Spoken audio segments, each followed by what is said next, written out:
Common question that we get at Misura Group from our clients is really, how do you identify humility? How do you identify leaders that can lead from a humble perspective? And this week, trying to catch up on the Super Bowl news, there's certainly an interesting story coming out around Brock Purdy that I'm sure many have heard about, right? The 24-year-old, 7th round draft pick phenom, that third string on the 49ers lineup as a quarterback, is now going to be starting in the Super Bowl, right? Probably the grandest stage in the world from a performance perspective.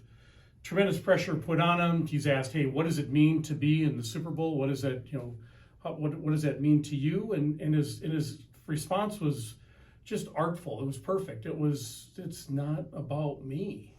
It's about the grander team. It's about a much larger purpose than just me.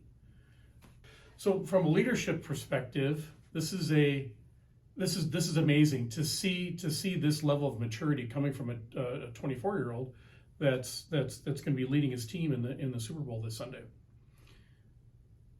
Really challenging here, and there's some key points, because humility is often actioned in a completely disastrous way by leaders, right? So there's humility, and then there's being a humble leader, and there's a major distinction here. If we look at Webster's definition of humility, it's a modest or low view of one's importance. And Webster's no different than the rest of the world in kind of sending leaders down this path of really not remembering the fact that it's super important that they are a leader, and coming off as a soft leader, or a leader that does not have clear direction and a strong level of confidence in their direction is really destructive to teams. So I want to make a couple of points here on researching and really studying great leadership. How do you thread the needle between actioning humility and still maintaining a strong confidence from a leadership perspective?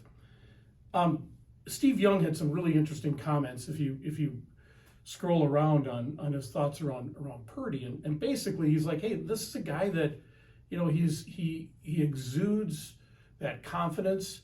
I'm hearing others call him fearless, when he's on the stage or in that moment, and when he needs to really deliver in critical situations. And again, I think it's the wrong message to send that there are some people in this world that are fearless. That's just not true. Like, to be human means that you deal with fears, means that you deal with anxieties. The only people in this world that aren't fearless, frankly, are psychopaths. So it's all about channeling that energy. And so what Purdy and other really great leaders have become really effective at is channeling that energy towards preparation. It's all about being prepared.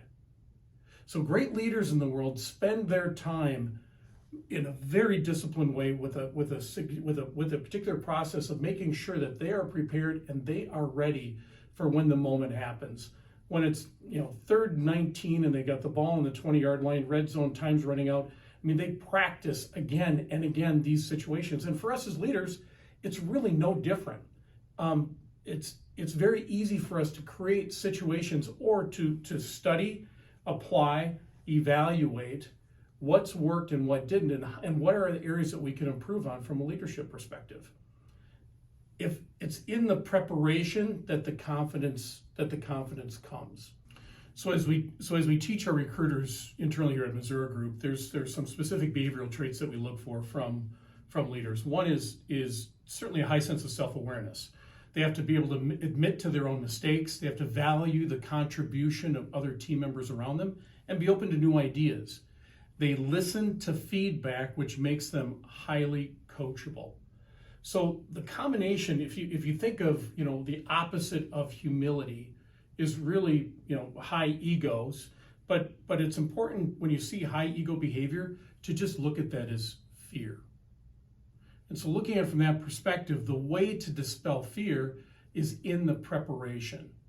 So yes, we are, you simply want to be disciplined, looking for those behavioral traits around driving humility, but it's as important to make certain you look for the the deep preparation process and systems that great leaders have, because that's what focuses the fear towards, they control that anxiety to be just excellent and in the preparation phase.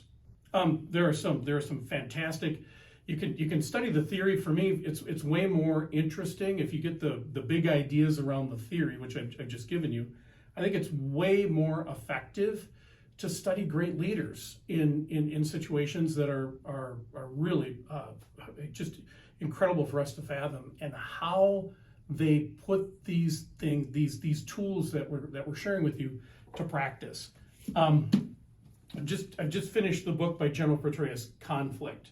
Right, does an excellent job of identifying how you lead teams, you pull the big ideas together, and it's super important to have, as he says, a couple of naysayers on your team, right? Because he wants that feedback. He wants that feedback from highly individuals that are living the day-to-day challenges. This book also profiles every general, every leader from World War II forward, from his perspective. It's a fascinating study of leadership. John Cherneau's book on Grant is absolutely amazing. Grant is seen as one of the greatest military leader that we've had, from both a tactical perspective and from a large strategic perspective. The way he actions humble leadership is something we all have something to learn from. I hope this is helpful. Again, keep your standards high and hire smart.